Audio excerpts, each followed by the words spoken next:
The sound of silence can be more terrifying than a scream, especially when it follows the chaos of a broken world and marks the moment your life is violently stolen. My name is Leo Harrison. I was just another 17-year-old on a quiet Sunday morning in Autumn Creek, Tennessee. My life was simple and predictable, built on the foundations of my small town. My dad ran the local hardware store, my mom taught third grade, and our lives revolved around the rhythm of seasons and Sunday services.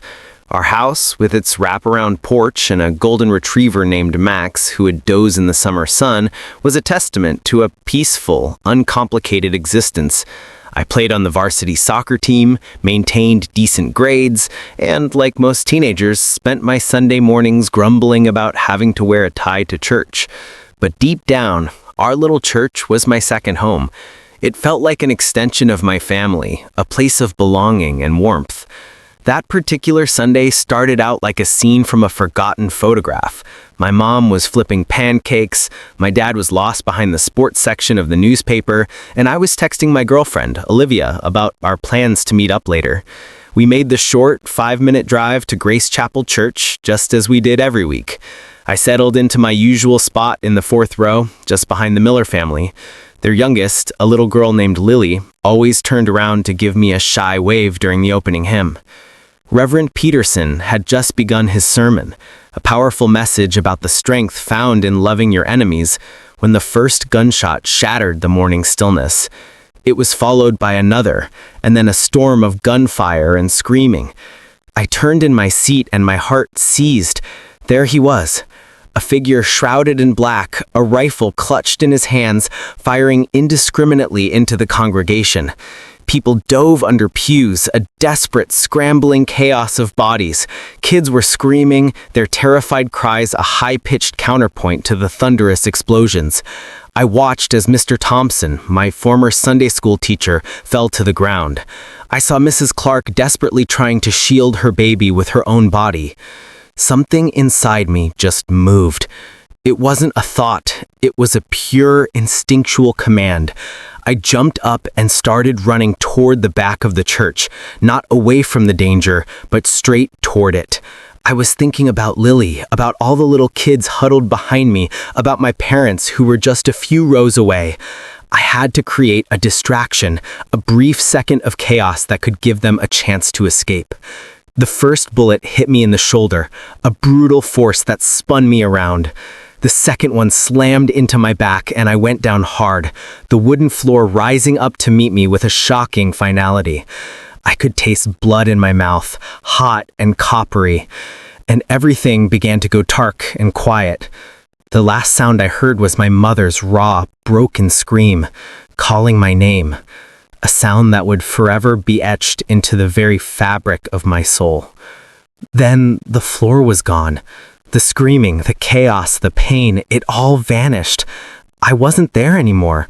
I was floating above everything, a silent witness to the scene below. I looked down at my own body, a crumpled heap lying there in a pool of blood.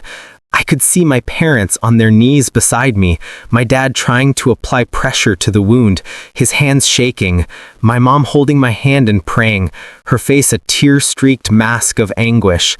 I could see the first responders rushing in, their movements frantic and desperate. But I felt no pain, no fear, just a strange, profound sense of peace, as if I were watching a movie where the main character was someone else entirely. There was a light, a warm golden glow that pulled me upwards, a feeling of invisible arms lifting me. I wasn't scared at all. In fact, I felt more awake, more alive than I had ever felt in my life. And then, he was there. Jesus was standing in front of me, and nothing I had ever seen or heard, not Sunday school illustrations, not movies, not a single sermon could have prepared me for the overwhelming reality of his presence. He looked so strong and real, with hair as dark as a raven's wing and skin that seemed to radiate light from within, but it was his eyes that took my breath away. They were filled with love so deep and all-encompassing that I felt as if he knew every secret I had ever held, every mistake I had ever made, every time I had felt alone. And he loved me anyway. "Leo," he said, and his voice was a sound that went straight through me, as warm and comforting as liquid honey. "My brave son." I tried to speak, but the words wouldn't come. Instead, I just started to cry. Not tears of sadness, but tears of pure, unburdened joy and relief. It was as if I had been carrying a weight my entire life and could finally put it down. He reached out and touched my face, and waves of love poured through me, a feeling bigger than anything I'd ever known, like being wrapped in the embrace of liquid sunlight.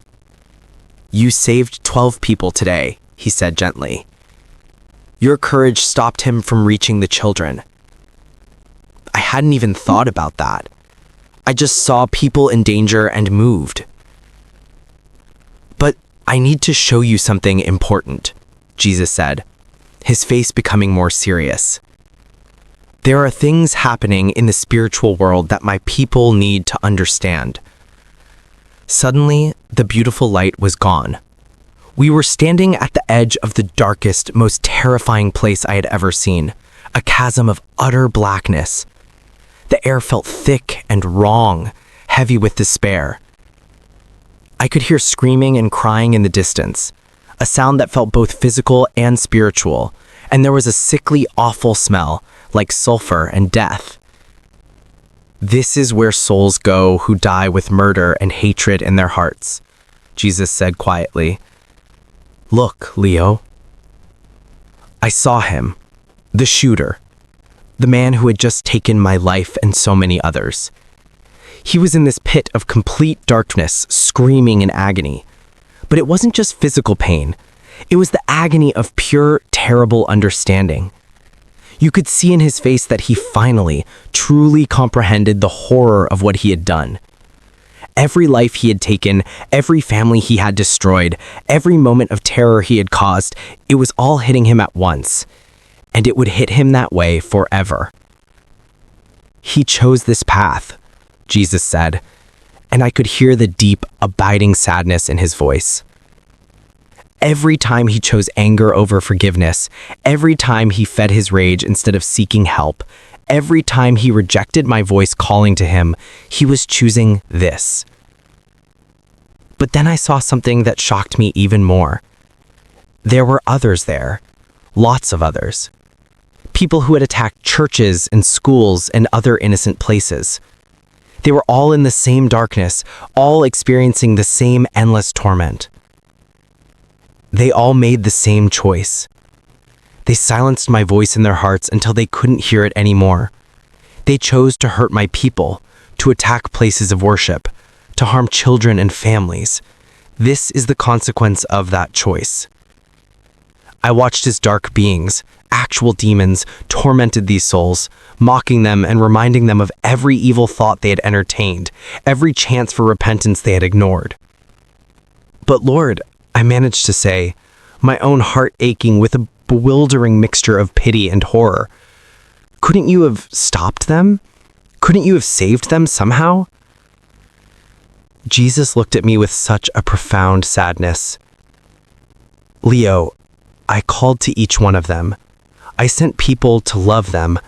I gave them countless opportunities to choose differently. But love must be chosen freely, or it's not really love. They chose to reject me, to reject love, to reject life itself." He showed me more. I saw the spiritual battle that happens every time someone plans violence. I saw angels trying to stop them, whispering truth and peace. I saw demons feeding their anger, promising a satisfaction that never comes, pushing them toward evil. Every attack on my people, on children, on families gathered in my name, is an attack on me personally. And those who wage that war, this is their eternal fate. Then I saw something beautiful. We were in another place, a realm of the most amazing, gentle light. I saw the people who had died in the shooting rising, not as spirits, but as beings of pure, joyous light. I saw Reverend Peterson there, looking young and glowing with an impossible joy. I saw the Miller family, all 5 of them, together, laughing and embracing, their faces radiating a peace that passed all understanding.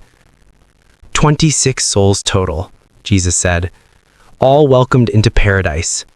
They died as martyrs. They were killed simply for being in my house, seeking me. Their reward is beyond imagination. But then, his expression became urgent, and he gripped my shoulders. Leo, this is why I'm sending you back. My people need to know what's really happening. Every time someone walks into a church with evil intentions, hell itself celebrates. Satan thinks he's winning by making my people afraid to gather together. He showed me churches across America where people were now scared to attend. Families staying home on Sundays because they were frightened.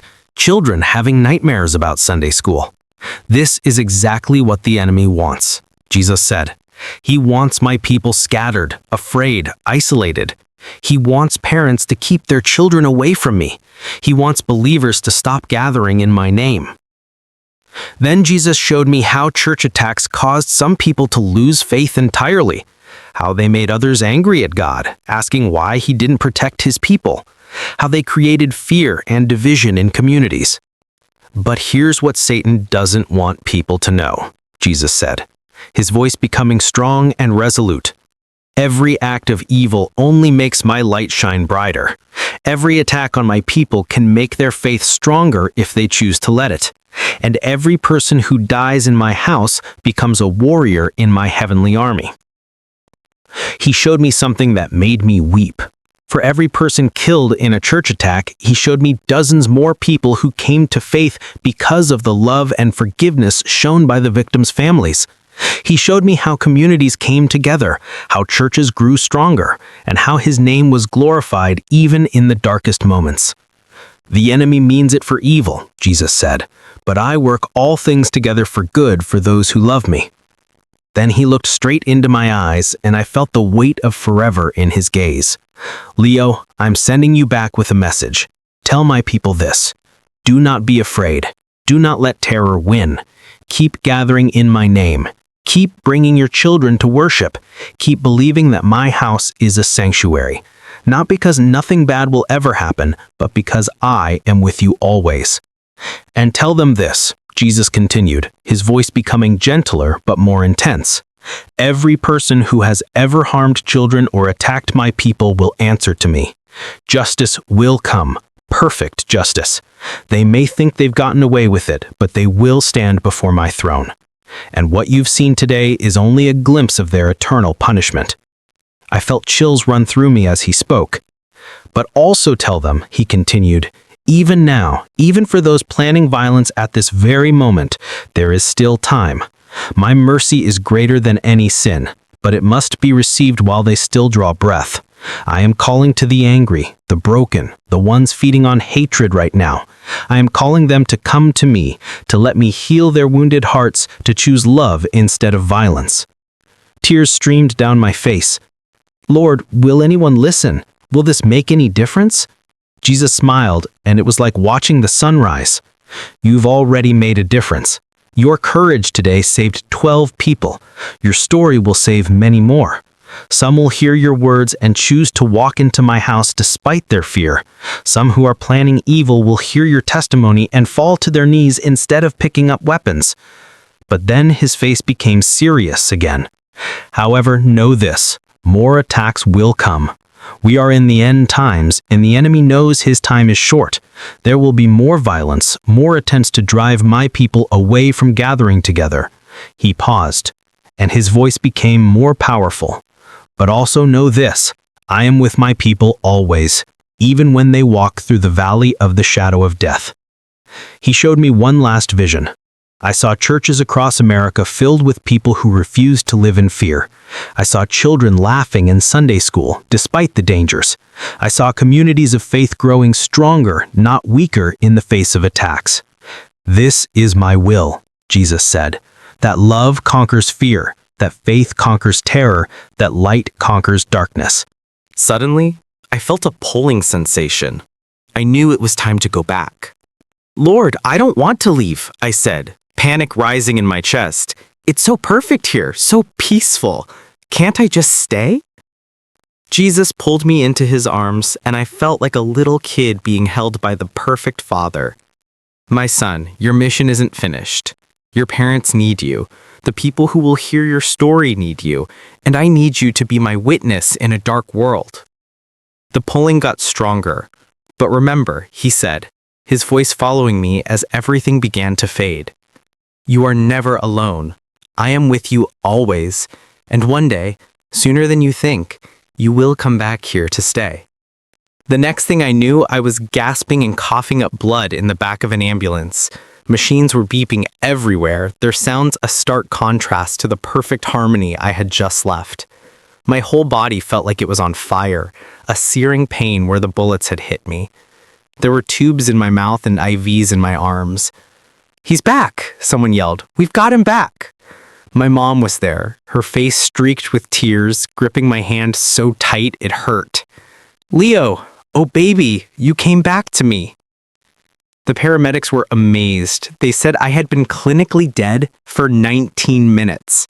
No pulse, no brain activity, nothing. They had shocked my heart 4 times and were about to give up when it suddenly started beating again. Later at the hospital, one of the doctors kept shaking his head.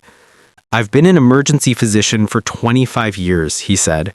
With the blood loss you had and the time you were down, you should have severe brain damage if you survived at all. But your scans are completely normal. It's medically impossible. But I wasn't the same. Not in my body, that healed amazingly fast, but in my soul. I had seen perfection, and now I was back in a broken world.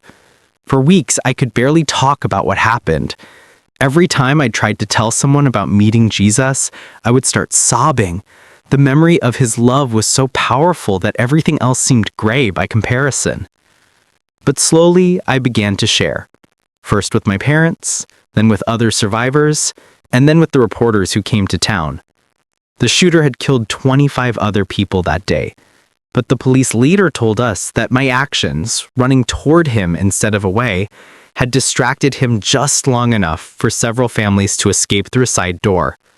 12 people lived because of those few seconds. But that's not why I'm telling you this story. I'm telling you because Jesus gave me a message, and I promised him I would share it.